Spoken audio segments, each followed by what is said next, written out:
This is the workout summary for the Phase 5 workout. We have included the suggested reps and sets to be performed 3 times per week.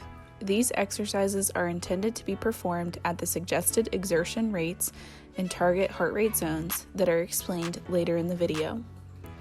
If you have any pain when performing a certain exercise, do not push through it. Please discontinue the exercise. This is the rate of perceived exertion scale. This is how you will determine the desired intensity of each exercise. It might be helpful to take a picture of this chart for easy reference in the future. This is a continuation of the Pallof press exercise called the Pow-Off Lift. For this setup, you will need a resistance band or pulley system and a chair near a door. Begin by placing the knot in the resistance band in the doorway below your thigh height when sitting. Make sure to check the band that it will not slide through the door before starting the exercise. Now, the athlete will demonstrate the Pallof Lift. First, the athlete will twist her trunk to grab the resistance band close to the door with both hands so that they are shoulder width apart. The athlete's arms will start out down and to the right, close to the door, and she will pull the resistance band diagonally toward her left shoulder. Note that she is rotating her trunk with her elbows extended. Complete this for the suggested sets and reps before switching to the other side. You may need to switch seating positions due to starting the motion closest to the door.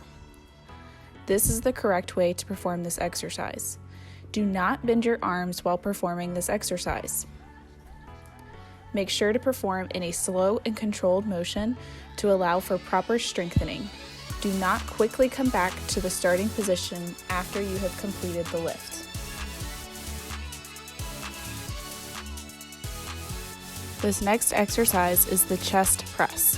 For this exercise, you will need dumbbells or a resistance band and a chair that is able to recline back, or you may want to lay on your back on the bed or on the floor.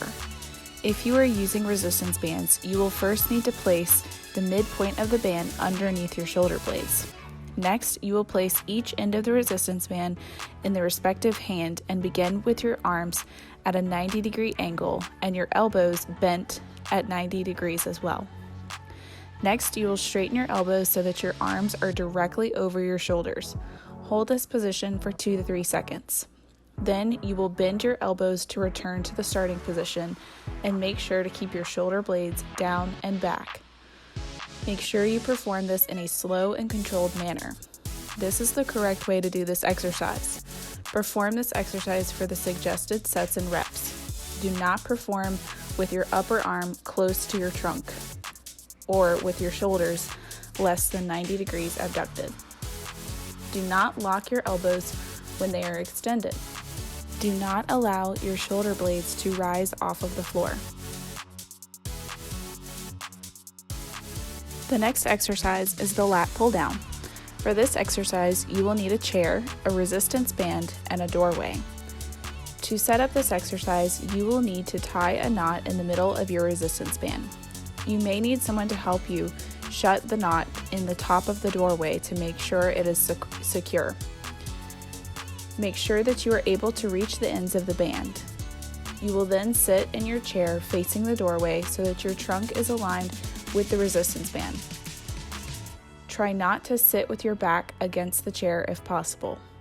Next, you will grab onto each end of the band with each hand and palms facing out. Keep your arms extended about shoulder width apart. Next, you will perform the motion bringing your hands down to your shoulder height by bending through your elbows and squeezing your shoulder blades back and down.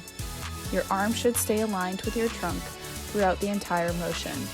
You will then return to the starting position in a slow and controlled manner. This is how you perform this exercise. Complete this exercise for the suggested sets and reps. Do not bend your elbows where your arms are in front of you. This will not strengthen the correct muscles.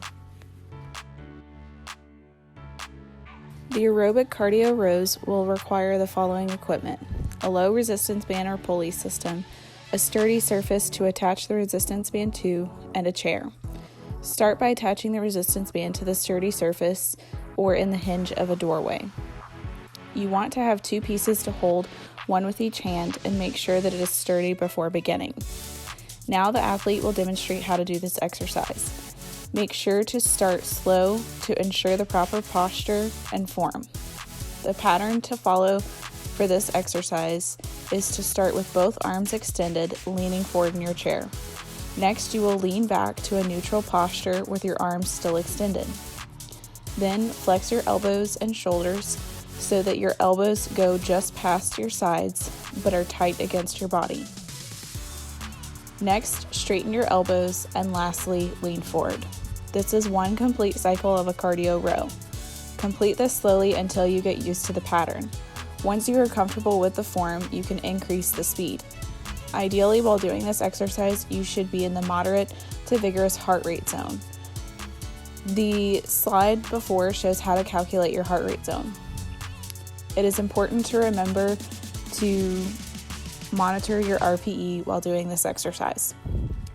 That is the correct way to do this exercise. Notice how the athlete involved both movement at her trunk and arms, and you do not want to only move at your trunk, as this will not be a full cardio workout. Now complete this exercise for the previously mentioned duration and intensity.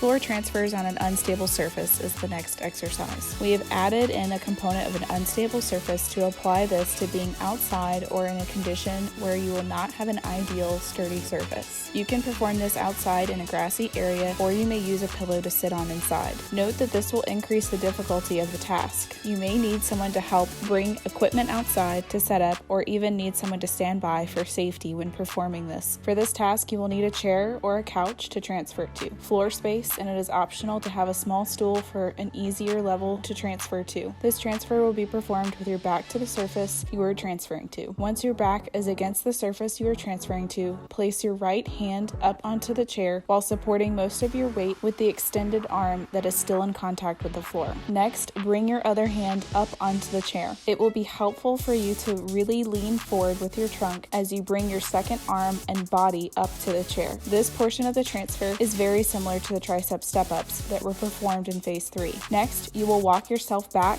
using your hands so that you are fully seated back in the chair. If this is too difficult, you may need to incorporate the small stool as an intermediate stepping block to get to the desired surface. This will also allow for a small rest break if needed. You will place the stool in front of the chair or couch and then perform the same steps listed before. If you have any pain with this transfer, do not try to push through it. Stop the exercise. Do not perform with rounded shoulders or a forward head posture. Make sure that your shoulder blades are back and down. For the pec stretch, the only equipment you will need is a doorway. First, you will bring your arms to shoulder height with your elbows bent at a 90-degree angle, with your palm touching the respective doorway. Your arms should be making an L shape on both sides. Next, lean into the doorway while making sure to keep your ears lined up with your shoulders. You should feel slight discomfort in the front part of your chest and shoulders. This is the correct way to perform this stretch. One can alter the intensity of this stretch by changing how much they lean into the doorway. You should not feel pain with this stretch. If you do, then do not lean as far into the doorway. Do not perform with rounded shoulders or a forward head posture. Make sure that your shoulder blades are down. This is the workout summary for the Phase 5 workout. We have included the suggested reps and sets to be performed 3 times per week. These exercises are intended to be performed at the suggested exertion rates in target heart rate zones. If you have any pain when performing a certain exercise, do not push through it. Please discontinue the exercise.